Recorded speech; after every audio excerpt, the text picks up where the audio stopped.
गाजीपुर नाम का एक गांव था। उस गांव में बिरजू अपनी पत्नी सुषमा और 2 साल की बेटी मुन्नी के साथ एक झोपड़े में रहता था। गांव के नजदीक ही एक स्टेशन था, तो बिरजू वहां कुली का काम किया करता था।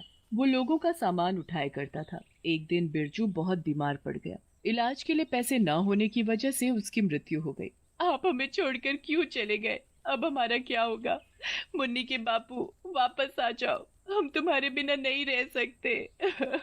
पूरा गांव सुषमा के साथ था। वो सब मिलकर बिरजू का अंतिम संस्कार कर देते हैं। अब सुषमा बहुत अकेली हो गई थी, गुमसुम सी रहने लगी थी। धीरे धीरे सुषमा ने अपने आप को संभाल तो लिया, पर समस्या बांध पड़ी थी काम की। घर चलाने वाला तो चला गया, अब मुझे ही कुछ काम करना होगा। मुन्नी की परवरिश में कोई कमी नहीं होने दूंगी, इसके लिए चाहे मुझे कुछ भी करना हो। सुषमा सोच में डूबी हुई थी कि आखिर वो काम करे तो क्या करे, जिससे वो काम भी करे और मुन्नी का भी ध्यान रख सके। तभी सुषमा की नजर बाहर आंगन में लगे आम के पेड़ पर जाती है। उस पेड़ पर बहुत से कच्चे आम लगे थे। ये ठीक रहेगा, मैं इन सभी कच्चे आमों को तोड़कर स्टेशन पर बेचूंगी। सफर में जब सभी मसाला लगे मेरे कच्चे आम खाएंगे तो उन्हें जरूर स्वाद लगेंगे। ये सुषमा एक डंडे की सहायता से आमों को तोड़ने लगती है। तभी मुंशी चौपट लाल वहाँ खड़ा होता है। ओ सुषमा रानी, ये तू क्या कर रही है, हैं?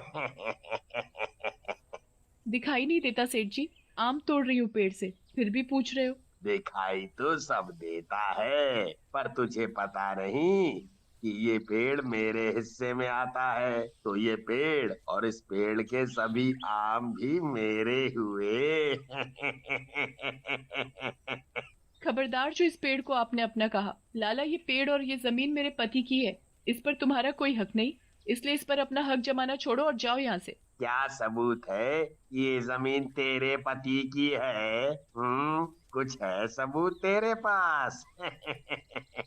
सुषमा अंदर अलमारी से जमीन के कागज लाकर मुंशी को दिखाती है। मुंशी कागज देखकर वहां से चुपचाप चला जाता है। इस सुषमा रानी का कुछ तो करना पड़ेगा। मेरी बेइज्जती करके इसने अच्छा नहीं किया। अब तू देख, मैं तेरा क्या हाल करता हूँ। वहां सुषमा पेड़ से कच्चे आम तोड़कर टोकरे में रखती है। एक हाथ में मुन्नी और दूसरे हाथ से सिर पर रखा टोकरा उठाए वो स्टेशन पर पहुंचती है। जैसे ही गाड़ी कुछ देर के लिए रुकती है, सुषमा आवाज लगाना शुरू कर देती है। कच्चा है पर बहुत रसीला है, थोड़ा नमक तो थोड़ा मसाला भरा है, एक बार खाओगे तो शरीर में ताजगी पाओगे। तभी ट्रेन की खिड़की से एक आदमी रमन उससे कच्चा आम मांगने लगता है। सुनो, क्या मुझे ये कच्चा आम दोगी? मैंने कभी नहीं खाया ऐसा कच्चा आम। हाँ साहब, अभी देती हूँ।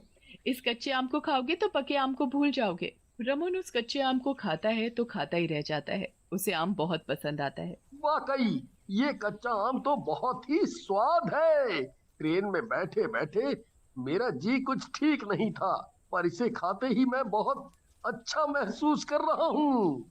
रमन को देख साथ बैठे बोगी के लोग भी सुषमा से कच्चा आम मांगने लगते हैं।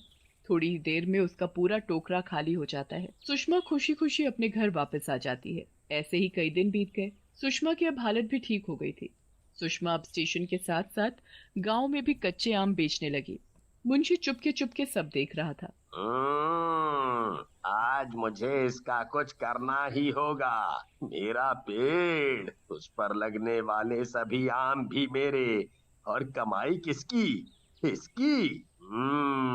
ये मैं नहीं होने दूंगा। अपना आम का पेड़ तो मैं वापस लेकर रहूंगा।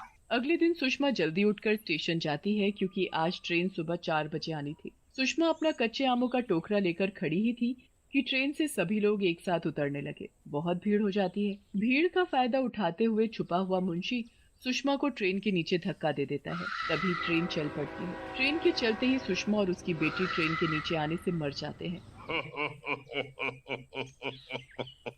अच्छा हुआ मला टली। मुंशी वहां से चुपचाप चला जाता है। ट्रेन भी वहां से जा चुकी थी। पटरी पर माँ बेटी मरे पड़े थे। किसी ने उन्हें गिरते हुए नहीं देखा, किसी ने उनकी जान नहीं बचाई। वहां मरी हुई सुषमा से तभी आत्मा निकलती है और चुड़ैल बन जाती है। मुन्नी, हे भगवान, तूने कैसे कैसे दिन दिखाए। तू मुझे मार देता, पर तूने मेरी बेटी को क्यों मारा? ये सब इस ट्रेन में बैठे लोगों की वजह से हुआ है। ये लोग मुझे धक्का नहीं देते तो मेरा और मेरी मुन्नी का ये हाल नहीं होता। मैं किसी को नहीं छोड़ूंगी, सबको मार दूंगी। चुड़ैल अपनी बच्ची के शव को उठाती है और किसी सुनसान जगह पर जाकर उसे गाड़ देती है। उस पर थोड़े फूल चढ़ाती है और वहां से चली जाती है। अगले दिन चुड़ैल घूंघट ओढ़े स्टेशन पर आम बेचने जाती है। सुनो, क्या मुझे ये आम दोगी?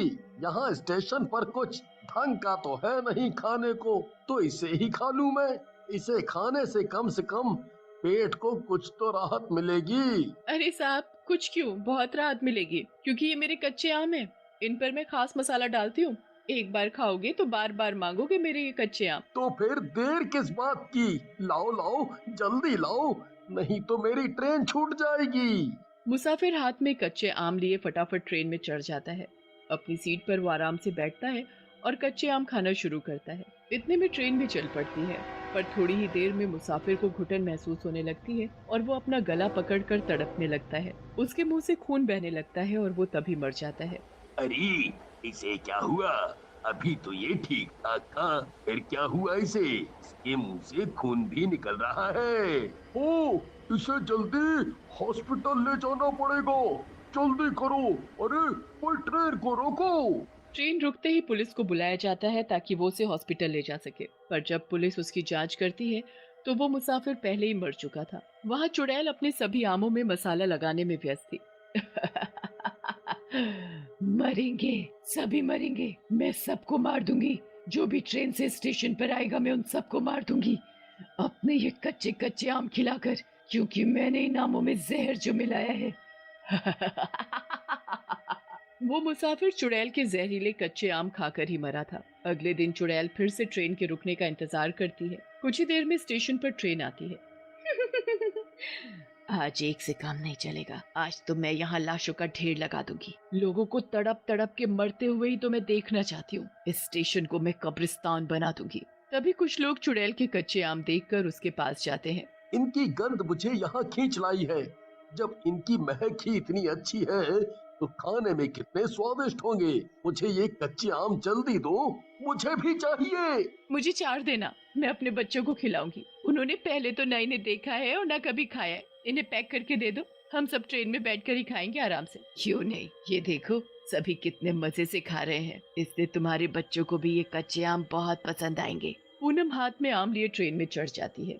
थोड़ी ही देर में चुड़ैल का टोकरा पूरा खाली हो जाता है। सभी अपने अपने आम खा चुके थे। तभी एक के बाद एक नीचे गिरने लगते हैं। तुम सब ने मुझे और मेरी बेटी को मारा था ना, ये उसका बदला है। जैसे मेरी बच्ची मरी थी वैसे तुम लोगों के बच्चे भी मरेंगे। तभी वहाँ एक भिखारी पुलिस को अपने साथ लिए हुए आता है। इसने ही मारा है सभी को, मैंने खुद देखा। जिसने भी इसके ये आम खाए, वो इसके आम खाते ही मर गया। इसने जरूर कुछ मिलाया था